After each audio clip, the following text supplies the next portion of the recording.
За өнөөдөр сэтгүүлчдийн өдрийн амгалан айлтгая. Өнөөдөр нэг онцлог өдөр байгаа. Өнөөдөр 12 дугаар сарын 10-ны өдөр. Хүний эрхийг тунхагласан ийм өдөр байгаа. Нэгдсэн үндэсний байгууллагаас. Би нэг өндрийг яагаад онцлж хэлж яах вэ гэхээр 30 жилийн өмнө энэ 12 дугаар сарын 10-ны өдөр ардчилсан хувьсгалын анхны жагсаал болж 13 шаардлага бүхий бичгийг тэр үеийн төрд гардуулж өгчөөсөн ийм жагсаал болжсэн. Энэ 13 жагсаалтын дотор хэвлийн эрхчлөөний тухай асуудал анх удаа тунхаглаж байсан. Өнөөдөр манай энэ хэвлийнхэн өнөөдөр бидэнтэй ингээд сууж байна. Ярилцах гээд энэ эрхийг өгсөн өдөр юм байнамаа. Хүний эрх хэрэгчлөөг олгох, чөлөөт сонгуулийг явуулах, шударга ёсыг тогтоох, үндсэн хуулиа өөрчлөх гээд энэ том шаардлагыг тавьсан ардчилсан хувьсгалын анхны жагсаалын өдөр. Өөрөөр хэлбэл өнөөдөр бид нар ардчилсан хувьсгалынхаа 30 жилийн тэмдэглэж байгаа. Энэ хүрээнд бол өнөөдөр бол хамгийн түүхэн онцлог өдрийн нэгэ гэж бид ингэж үздэг. Тийм учраас ардчлалын анхдагчдаа, ардчлалыг дэмжигчдээ, ардчилсан Монгол улсын нийт чөлөөт иргэдээ энэ өдрийн баярын мэндийг хүргье. За тэгээ одоо асуудалдаа оръё. Ойрын үед энэ 7 хоногт улс төрийн хүрээнд анхаарал татж байгаа хэд хэдэн сэдвүүд дээр ардчилсан нам минь зөвлөл байр суурь илэрхийлэх зүйтэй гэж үзэж байгаа. За хамгийн нэгдүгээрт анхаарал татж байгаа сэдэв бол ерөнхийлөгчийн хоригийн тухай асуудал байгаа. Ерөнхийлөгч үндсэн 4 зүйл дээр хориг тавьсан.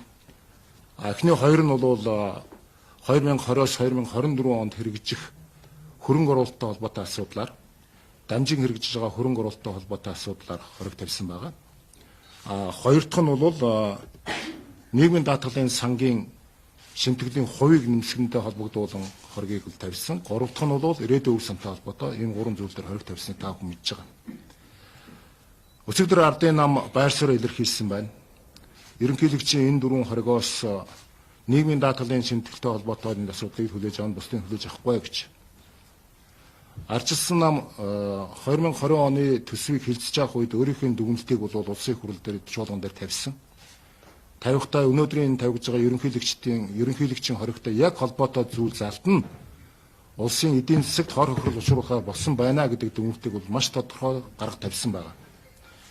Тийм учраас өнөөдөр бол энэ байр суурин дээр бол хөөрэ байгаа гэдгийг бол дахин илэрхийлэх нь зөвөө гэж харж байна. Ялангуяа төсвийн хөрөнгө оруулалттай холбоотой асуудлаар би хэд хэдэн зүйл дээр онцгойлж анхаарч энэ хоргийг хүлээж авах нь зүйтэй гэж ингэж үзсэн байгаа. Би одоо энэ бүгдийг та бүхэнд хэлж өгье. Ялангуяа ерөнхийлөгчийн энэ төсвийн хөрөнгө оруулалттай холбоотой асуудал дээр анхаарал татж байгаа сэдэв бол энэ түүх соёлын дурсгалд зүйлтэй холбоотой барилга байгууламжийн нураах болон дахин төлөвлөх энэ асуудал бол бидний анхаарлыг анханасаа татаж ирсэн. Эхнээсээ улсын байгалийн түүхийн музейг бол нураасан явдал нь бол иргэдийн энэ түүх соёлоо хүндэлдэг энэ олон иргэдийн сэтгэлийг хэмжиглүүлж байгаа сэдэв болж хувирсан. Үнэхээр Монгол улс бол өөрийнхөө анхныхоо хотыг байгуулсан энэ түүх соёлд уламжилт барилгуудыг ямар ч байдлаар дахин сэргээгч байсан нөхцлөөр, дахин шинээр барих байсан нөхцлөөр хуучин хэв шинжийг хадгалж явах ёстой гэдэг зарчмын байр суурийг ардчилсан нам илэрхийлсэн. Өнөөдөр хүртэл энэ байр суурин дээр бол байгаа гэдгийг бол хатуу мэдэгдэж байгаа. Нийтдээ энэ ерөнхийлөгчийн хориг тавьсан энэ төсвийн хөрөнгө оруулалтын хүрээнд энэ түүх соёлын барил байгууламжтай холбоотой төсөв төртгийн хэмжээ өнөөдөр бол 539 тэрбум төгрөг байгаа. 539 тэрбум төгрөгнөөс нийтдээ энэ 7-8 объектуудаас энэ жил 21 онд санхүүтэх нь 91.7 тэрбум төгрөг байгаа. Тэгэхээр одоо энэ драмын театр, энэ дүүрийн театр, төв намын сан гэх мэтлэн энэ барилга байгууламжийг зөвхөн одоо яах нь мэддэхгүй нэг 2-3 тэрбум төгрөг төсөвж оруулж ирж байгаа нь бол ойлгомжгүй байдлыг үүсгэж байгаа. Түүнээс гадна цоошин музейнуудыг байгуулна гэж бас маш их хэмжээний тэрбум төгрөгийг төлөвлөж оруулж ирсэнтэй ардчилсан нам бол санал нийлэхгүй байгаа. Тийм учраас бол төсвийн хөрөнгө оруулалттай холбоотой энэ асуудлыг бол бид нар ерөнхийлөгчийн хоргийг хүлээж авах нь зүйтэй гэж ингэж үзсэн.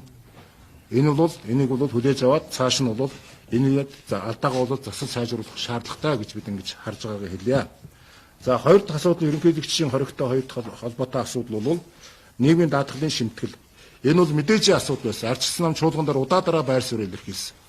Өнөөдөр цалин нэмсэн гэж хэдий ярьж байгаа цалин бол өсөөгүй. Сангийн сайд мэдэгдэхдээ инфляцийн өсөлтөөр цалин уялдуулан нэмсэн гэдэг. Хэрвээ барааны үнийн өсөлтийн нэмэг дээр цалин нэмсэн бол инфляцтай уялдуулж байгаа бол энэ өөрөө цалин өссөн гэсэн үг угаасаа биш юм. Иргэдийн цалин тэтгэврийг нэмж чадахгүй байж ич дээр нь нийгмийн даатгалын шимтгэлийг нэмж татврын дарамт учруулж явах үйл явц бол хизээж байж болохгүй зүйлээ гэдгийг бид нар чуулган дээр удаа дараа хэлсэн боловч олон хүч төрн энэ төсвийн энэ заалтыг баталсан нь бол өнөөдөр буруутай гэдэг нь нотлогдож байгаа. Тийм учраас бол ерөнхийлөгчийн нийгмийн даатгалын шимтгэлтэй холбоотой асуудлыг бид нар хоргийг хүлээж авах талдаа байгаа гэдгээ мэдэгдэж байна. За 3 дахь асуудал мэдээж ирээдүйн өв сангийн тухай асуудал. Өнөөдөр ирээдүйн өв санд ерөнхийдөө бол 900 тэрбум төгрөг цугларсан байна. Бараг их найд руу төхөж байна. Ирээдүйн өв сангийн хуулийг бид нар батлахдаа бие даасан хараат бус байна гэдгийг баталсан. Энэ ямарваа нэгэн төрийн болон төрийн бус байгууллагын хяналтанд ор хэрэгжихгүй шүү. Энэ бол ард түмний сан шүү. Ард түмний сан бол хараат бус байгаад корпорац байгуулад яваараа гэдэг хуулийг бид айл 15 онд баталсан санагдаж байна. Тэгтэл эрх баригчид өнөөдөр эдийн засгийн энэ таатай нөхцөлд ирээдүйн өв сангийг корпорацийн хэлбэрт оруулах ямар санаачлагыг гаргаагүй. Олон улсын валютын сангийн энэ нэрэн дор баахан тийм нэг зээл тусламжийн хүрээнд яригдж байгаа хэмжээнд юмудаа ярьж энийгээ дүүгээд өнөөдөр цагаа тулаад ирэнгүүт нь энийг сангийн яамны мэдэлд оруулах хуулийн өөрчлөлтийг бид нар тухайн төсвийн хууль дээр буруу шааж хэлжээсэн. Наа чин буруу болчлоо. Наа чин засгийн газрын мэдэлд хэн нэгэн сайдын эрх мэдэлд очсон ард түмний өмчийн хэлбэрийн ирээдүйн өв сан биш болчлоо шүү. Тийм учраас энэ хуулийг хүлээн зөвшөөрөхгүй гэдэг байр суурь илэрхийлсэн боловч энэ хуулийг хүч төрөн баталсан. Тийм учраас ирээдүйн өв сангийг ард түмний өөрийнх нь хяналтанд байдаг хараат бус байдалтай нь бусаад шилжүүлэх нь бол зарчмын хөв зөвөө гэж бид энэ хоргийн заалтыг бол хүлээж авч байгаа ахын зүйтэй гэж ингэж үзсэн байгаа. Ер нь бид та бүхэнд нэг хэдэн тоог дахин сануулж хэлэх нь зүйтэй гэж ингэж харж байна. Энэ юутай холбоотой өнөхөр 20 онд ингээд улсын их хурлын ээлжид сонгуул болно. 20 онд улсын их хурлын ээлжид сонгуулиас гадна бид нар онцгой ийм жил болно. Энэ бол өр дарах жил эхэлнэ. Олон жил зөвхөн ардчилсан намын өр гэж ярих хэрэггүй. 10-20 жилд хүлээгдэж байсан энэ үр хойшлсоор байгаад нийтдээ 20 оноос 24 онд бид нар маш их үрийн ийм дарамт руу бол орж эхэлж байгаа гэдэг бид онцолж хэлэх хэрэгтэй. 20-с 24 онд бол 24 онд засгийн газар нийтдээ 2.9 тэрбум төгрөгийн гадаад дөрөв төлөх ёстой. Тэгтэл бид нар өнөөдөр 21 оныхоо төсөвтөө хөрөнгө оруулалт нэрийн дор 3.6 их найд төгрөгийн хэмжээний ийм хөрөнгө оруулалтыг сонгуульд ухсан хэлбэрээр тойрогдод хуваарлсан зарчмын хувьд буруу гэж үзэж байгаа.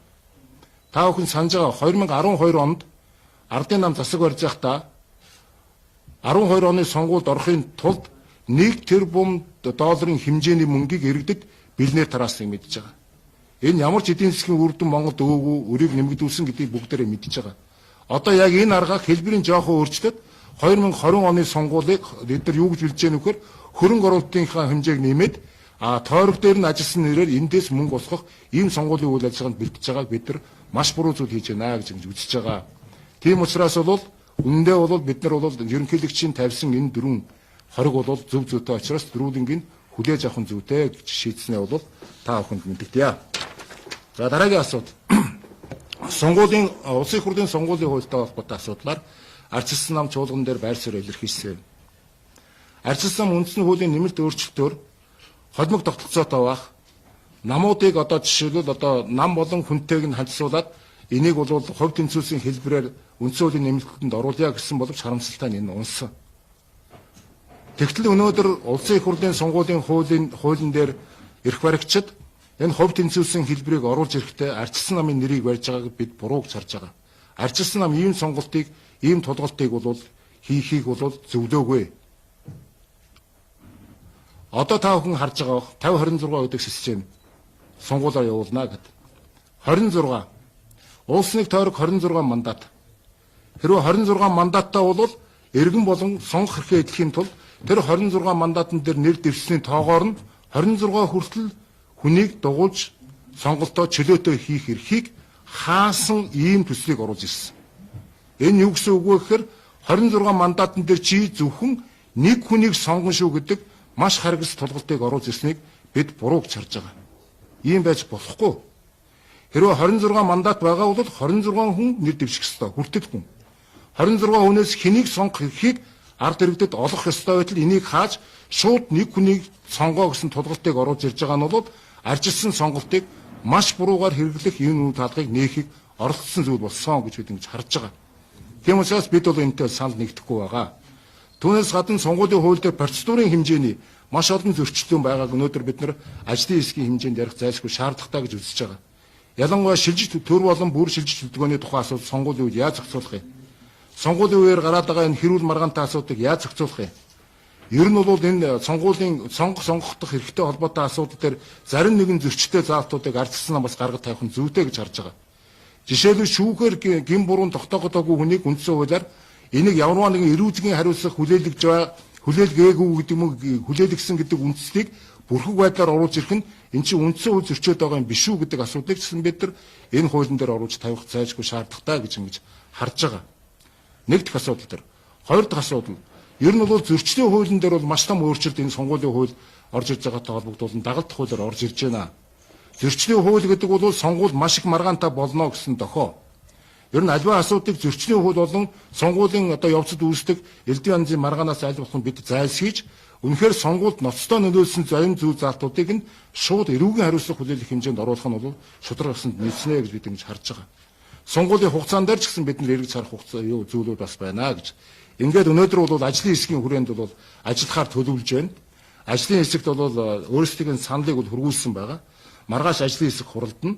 Ажлын хэсэгтэр бол ардчилсан өөрийнхөө зарчим байр суурийг гаргаж тавих нь зүйтэй гэж ингэж харж байна.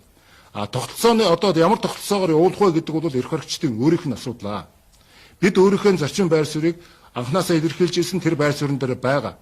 Ганцхан бидний энэ байр суурийг буруугаар ашиглах оролдлогыг бол бид хүлээн зөвшөөрөх боломжгүй гэдэг бол илэрхийлж байнгын энэ улсын хурлын сонгуулийн хуулийн дээр өөрсдөө санаачлаг хяналтыг тавиад цааш явах болно гэдгээ та бүхэнд мэдэгдэе. За баярлалаа. Асуух зүйл байна уу? Орон нутгийн төсвүүд батлаад эхэлчихсэн учраас энэ батлагдсан учраас хугацаа багтгүй гэсэн хайр бид илэрхийлж байгаа юм. Энийг нь шалтгаан гэж харсан. Шалтгаан. Яагаад тэгэхээр төсөв өөрөө төсвийн тухай хууль батлагдсанаас хойш орон нутаг хэлцэх ёстой. Хүчин төгөлдөр болсноос хойш. Өнөөдөр орон нутаг хүчин төгөлдөр болоогүй байхад орон нутаг хурлаа хийгээд тийм үү хууль хүчин төгөлдөр болоогүй байхад төсөв баталж байгаа бол орон нутаг өөрөө хууль зөрчиж байгаа асуудал болж хувирна. Өөр асуулт байна. За баярлалаа.